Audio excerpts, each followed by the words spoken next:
तो दोस्तों इस वीडियो में हम बात करने वाले हैं दो हाई ग्रोथ कंपनीज के बारे में। और ये दोनों कंपनीज स्मॉल कैप कंपनीज हैं और पिछले कुछ समय में हमने देखा है कि स्मॉल कैप सेगमेंट में काफ़ी ज़बरदस्त रनअप हमको देखने को मिला है। लेकिन ये दोनों कंपनीज में वो रनअप देखने को नहीं मिला है। उसके पीछे रीज़न है कि ये दोनों कंपनीज उन सेक्टर्स को बिलोंग करती है जहाँ पर थोड़ी परेशानी चल रही है। तो ये शॉर्ट टर्म इश्यूज़ हैं, लेकिन लॉन्ग टर्म की अगर मैं बात करूँ तो ये दोनों सेक्टर्स काफ़ी ज़बरदस्त पोटेंशियल रखते हैं और आगे काफ़ी बड़े ये सेक्टर्स हमको इंडिया में बनते हुए देखने को मिलेंगे। और इन सेक्टर्स की अच्छी कंपनीज़ यहाँ पर काफ़ी ज़बरदस्त वेल्थ क्रिएट कर सकती है निवेशकों के लिए। तो ये दोनों कंपनीज़ कौन सी है वो हम डिस्कस करेंगे, सेक्टर्स को एनालाइज करेंगे, फंडामेंटल को एनालाइज करेंगे, साथ ही साथ टेक्निकल चार्ट पे इन दोनों के लेवल्स को भी हम देखने वाले हैं। तो वीडियो के साथ बने रहिए, काफ़ी इंटरेस्टिंग वीडियो होने वाला है। तो सबसे पहले यहाँ पर जो कंपनी है उसका नाम है, केमिकल सेक्टर की कंपनी है, नाम है फिनियोटेक्स केमिकल लिमिटेड, जिसके बारे में अभी कुछ दिन पहले भी हमने चर्चा करी थी। और कंपनी एक नीश केमिकल सप्लायर है, टेक्सटाइल इंडस्ट्री को ये सप्लाई करते हैं, construction, water treatment, fertiliser, leather and paint industries. और बहुत ही मतलब टेक्निकल जो केमिकल्स है वो टेक्सटाइल इंडस्ट्री को एक सप्लाई करते हैं और जहाँ पर ये कंपनी मार्केट लीडर है। और अगर आपको देखिए टेक्सटाइल इंडस्ट्री को प्ले करना है तो मुझे लगता है एक ज़बरदस्त प्रॉक्सी प्ले है। फंडामेंटली बहुत अच्छी कंपनी है, डेट फ्री कंपनी है, मात्र 3500 करोड़ के आसपास का मार्केट कैप है। और वैल्यूएशन वाइज भी बहुत ज़्यादा महंगी कंपनी नहीं है, क्योंकि इस सेक्टर में ही हमको अभी इशू देखने को मिल रहा है। और आगे आने वाले समय में केमिकल सेक्टर की अगर बात की जाए, स्पेशलिटी केमिकल सेक्टर की बात की जाए, तो काफ़ी ज़बरदस्त ग्रोथ यहाँ पर आने वाली है। और स्पेशली अगर मैं बात करूँ, देखिए टेक्निकल टेक्सटाइल की, जहाँ पर ये केमिकल सप्लाई कर रहे हैं, नीश सप्लायर है, काफ़ी बड़े यहाँ पर जो है इनके क्लाइंट्स हैं, कस्टमर्स हैं। तो अगर यहाँ पर हम बात करें सेक्टर की, तो सबसे पहले मैं सेक्टर की बात करूँगा। तो देखिए ये जो सेक्टर है, डेफिनेटली अगर मैं टेक्सटाइल सेक्टर की बात करूँ तो इंडिया एक one of the largest producer है और एक्सपोर्ट हब है। और आगे और बड़ा हमको ये पूरा sector textile and apparel sector बनता हुआ देखने को मिलेगा। इंडस्ट्री सिनेरियो की बात की जाए तो फिफ्थ लार्जेस्ट प्रोड्यूसर है टेक्निकल टेक्सटाइल्स का इंडिया एंटायर वर्ल्ड में, with the market size of nearly $24 billion, which we hope to build up to $300 billion when we turn 100 by 2047। तो देखिए एक बहुत बड़ा टोटल एड्रेसेबल मार्केट है जो यहाँ पर, जिसको एफसीएल यहाँ पर केटर करता हुआ नज़र आएगा। और यहाँ पर डेफिनेटली जो ग्रोथ है इस इंडस्ट्री की, वो आराम से यहाँ पर हाई डबल डिजिट्स में हमको सीएजीआर बेसिस पे ग्रो होती हुई देखने को मिलेगी। और एक बड़ी अपडेट हमको अभी हाल ही में आती हुई देखने को मिली है। आप देखिए लेटेस्ट ये अपडेट हमको देखने को मिल रही है 28 सितंबर की, जहाँ पर गवर्नमेंट भी यहाँ पर पुश कर रही है इस पूरे सेक्टर को, इस सेगमेंट को। Ministry of textiles approve 18 R&D projects worth rupees 46.74 crore for technical textile, जहाँ पर एफसीएल यहाँ पर मार्केट लीडर है, एक नीश सप्लायर है। बड़े बड़े इसके जो हैं क्लाइंट्स हैं, चाहे आप यहाँ पर केपीआर की बात करें, यहाँ पर वेल्सपन की बात करें, सभी को ये सप्लाई कर रहे हैं। और यहाँ पर बड़े बड़े यहाँ पर प्रोजेक्ट्स हमको अभी आने वाले समय में लॉन्च होते हुए देखने को मिलेंगे। देखिए 5 प्रोजेक्ट्स ऑफ सस्टेनेबल टेक्सटाइल्स। और सस्टेनेबल टेक्सटाइल्स की मैं बात क्यों कर रहा हूँ, यहाँ पर भी कई प्रोजेक्ट आने वाले हैं। उसके पीछे रीज़न है कि कंपनी कोलैबोरेशन में है हेल्थ गार्ड के, जो कि एक ऑस्ट्रेलियन कंपनी है, और फिनियोटेक्स बायोटेक्स के साथ इन्होंने कोलैबोरेट किया है। देखिए with the dual benefit of growth and expanding Finiotex Biotex range with the bio effective sustainable textile treatments. तो यहाँ पर इन्होंने इसके साथ कोलैबोरेशन किया हुआ है एफसीएल ने, जिसका बेनिफिट गवर्नमेंट के सपोर्ट के साथ साथ इनको ओवरऑल इनके बिजनेस में मिलता हुआ नजर आएगा। तो गवर्नमेंट की तरफ से इस सेक्टर को पुश है। साथ ही साथ यहाँ पर नए आर&डी प्रोजेक्ट्स लॉन्च हो रहे हैं, स्पेशली टेक्निकल टेक्सटाइल में, सस्टेनेबल टेक्सटाइल ट्रीटमेंट्स में, जहाँ पर ये कंपनी मार्केट लीडर है और डेफिनेटली एक नीश सप्लायर है। और यहाँ पर एक लॉन्ग टर्म एक्सपर्टीज़ की बात की जाए तो यहाँ पर मैनेजमेंट काफ़ी लंबे समय से यहाँ पर जो है इस चीज़ में एक्सपर्ट है। तो इसलिए अच्छी कंपनी नज़र आती है। मार्केट कैप मात्र 3500 करोड़ का है, डेट फ्री कंपनी है, सबसे बड़ी बात डेट फ्री कंपनी है, स्मॉल कैप कंपनी है, डेट फ्री कंपनी है, मार्केट लीडर है, रिटर्न रेशोज काफ़ी ज़बरदस्त है। और वैल्यूशन भी आप देखेंगे तो वैल्यूशन भी अभी अट्रैक्टिव यहाँ पर देखने को मिलते हैं, बहुत ज़्यादा महंगी यहाँ पर वैल्यूशन पे स्टॉक ट्रेड नहीं कर रहा। अगर मैं ग्रोथ की बात करूँ तो आप देखिए पिछले 10 साल से कंपनी की जो बॉटम लाइन ग्रोथ है वो डबल डिजिट्स में है। 30% के आसपास की बॉटम लाइन ग्रोथ है, 20% के आसपास on an average top line growth है, और रिटर्न इक्विटी 20% से ज़्यादा है। और आरओसी भी यहाँ पर 36% के आसपास हमको देखने को मिलता है। प्रमोटर होल्डिंग काफ़ी अच्छी है, free cash flow company generate यहाँ पर कर रही है। अगर आप देखें तो पिछले 3 क्वार्टर में एफआईज ने अपनी होल्डिंग बढ़ाई है, डीआईएस ने अपनी होल्डिंग यहाँ पर मेंटेन रखी है। पब्लिक में 30% स्टेक है और उसमें भी आप देखें तो आशीष कचोलिया जैसे बड़े नाम हम देखने को मिलते हैं। सुरेश कुमार अग्रवाल का नाम भी यहाँ पर देखने को मिल रहा है।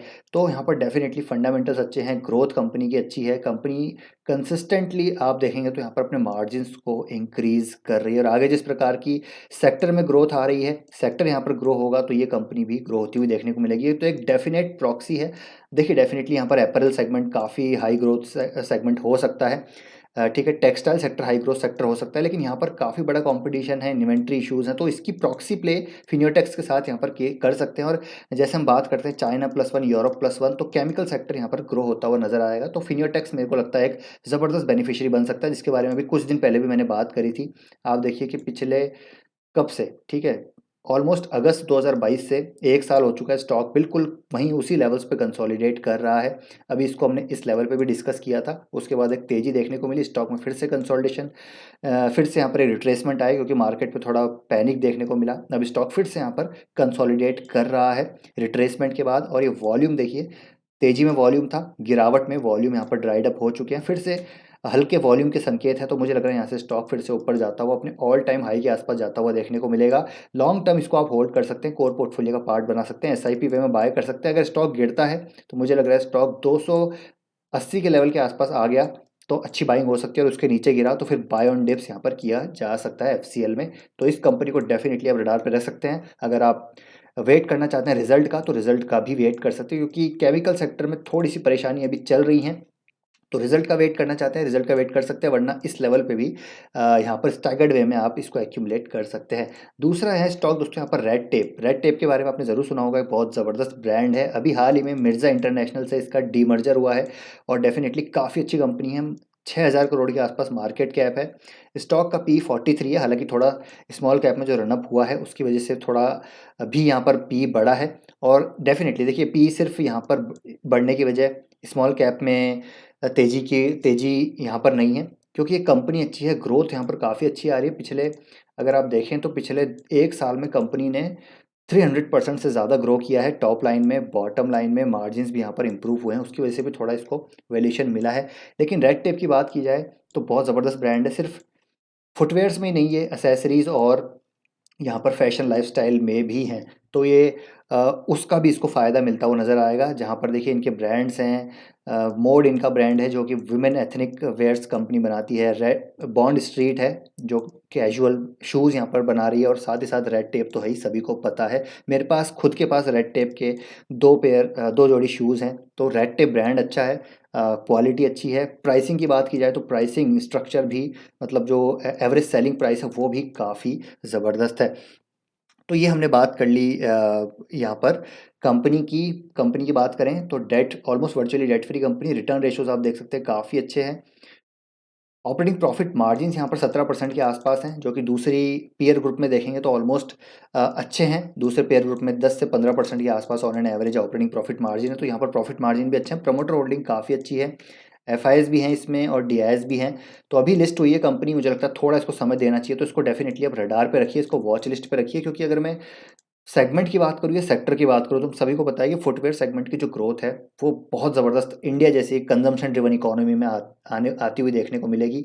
और फुटवेयर सेक्टर की अगर मैं ग्रोथ की बात करूँ तो देखिए 24.7% CAGR से यहाँ पर पूरी इंडस्ट्री, हमको इंडिया फुटवेयर इंडस्ट्री ग्रो होती हुई देखने को मिलेगी। हालांकि फुटवेयर सेक्टर में पूरे में ओवरऑल प्रेशर था अभी पिछले कुछ समय में, बिकॉज रॉ मटेरियल प्राइसेस जो नेचुरल रबर प्राइसेस थे वो काफ़ी गिरते हुए नजर आए, इन्फ्लेशन का इफेक्ट था, डिमांड कॉन्ट्रैक्शन हमको देखने को मिला, कंपटीशन अनऑर्गेनाइज सेक्टर से काफ़ी ज़्यादा देखने को मिला, जिसकी वजह से रिलैक्सो में काफ़ी गिरावट हुई।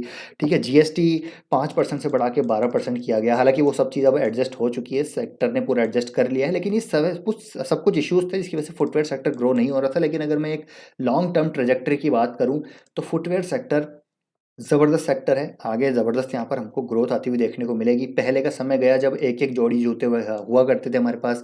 आज के समय में हमारे पास एटलीस्ट 3 जोड़ी जूते हैं, जो कि अभी भी जो एवरेज, अगर मैं ग्लोबल मार्केट्स की बात करूँ तो उससे बहुत कम है। ग्लोबल मार्केट्स में जो बड़ी डेवलप्ड इकोनॉमीज़ हैं उनमें लोगों के पास 8 से 10 पेयर ऑफ शूज़ हैं, तो अभी भी हमारे पास 2 से 3 पेयर शूज़ ही हैं जो यहाँ पर बढ़ता हुआ देखने को मिलेगा। एक्सपोर्ट का यहाँ पर परसेंटेज बढ़ता हुआ देखने को मिलेगा। तो रेड टेप काफ़ी अच्छा काम कर रही है, इंटीग्रेटेड मैन्युफैक्चरिंग फैसिलिटी है इसके पास, आई थिंक उन्नाव में, उत्तर प्रदेश में। तो वो एक अच्छी चीज़ है। और मैनेजमेंट की बात की जाए तो पेडिग्री काफ़ी अच्छी है मैनेजमेंट की। हालाँकि मिर्ज़ा में कुछ इश्यूज़ थे मैनेजमेंट को लेकर, लेकिन एक लॉन्ग टर्म एक्सपीरियंस है और रेड टेप को डीमर्ज करके मुझे लगता है यहाँ पर इन्होंने काफ़ी अच्छा किया है शेयर होल्डर्स के लिए, और आगे मुझे लगता है कंपनी ग्रो कर सकती है, तो इसको आप रडार पे ज़रूर रखना। रेड टेप की बात की जाए तो अभी आईपीओ आया था डीमर्ज होने के बाद, उसके बाद स्टॉक में गिरावट हुई, लेकिन अभी देखिए एक यहाँ पर ट्रायंगल पैटर्न का ब्रेकआउट होने की पूरी पूरी पॉसिबिलिटी नज़र आ रही है। और यहाँ पर जब एक बार आईपीओ बेस यहाँ पर ब्रेकआउट होगा स्टॉक में, फिर एक ज़बरदस्त रैली देखने को मिल सकती है, तो इसको भी आप बाय कर सकते हैं। अग्रेसिव अभी नहीं होना है, यहाँ पर थोड़ा सा रिजल्ट का वेट कीजिए और इसको वॉच लिस्ट में रखिए। मुझे लगता है यहाँ पर अच्छी ग्रोथ आ सकती है रेड टेप में। और इसके अलावा एक और कंपनी है मेट्रो ब्रांड, जिसके बारे में तो मैं लगातार बात कर ही रहा हूँ, अपने ऑल टाइम हाई पे चल रही है। तो ये दो कंपनीज काफ़ी अच्छी नज़र आती है। कैंपस भी अच्छी कंपनी है, लेकिन कैंपस में एक डाउन ट्रेंड चल रहा है, उसको एक बार अप ट्रेंड में आने दीजिए, उसके बाद उसके उस पर चर्चा करेंगे। तो ये फुटवेयर सेक्टर में डेफिनेटली एक ज़बरदस्त अपॉर्चुनिटी नज़र आती है लॉन्ग टर्म में। तो ये दो स्टॉक्स हैं जो काफ़ी अच्छे नज़र आ रहे हैं लॉन्ग टर्म के लिए। आप डेफिनेटली कोर पोर्टफोलियो का पार्ट बना सकते हैं। एक बार अपनी रिसर्च और स्टडी ज़रूर कीजिए और आपका ओपिनियन ज़रूर शेयर कीजिएगा कमेंट बॉक्स में। तो मिलते हैं दोस्तों नेक्स्ट वीडियो में। Till then take care, bye bye.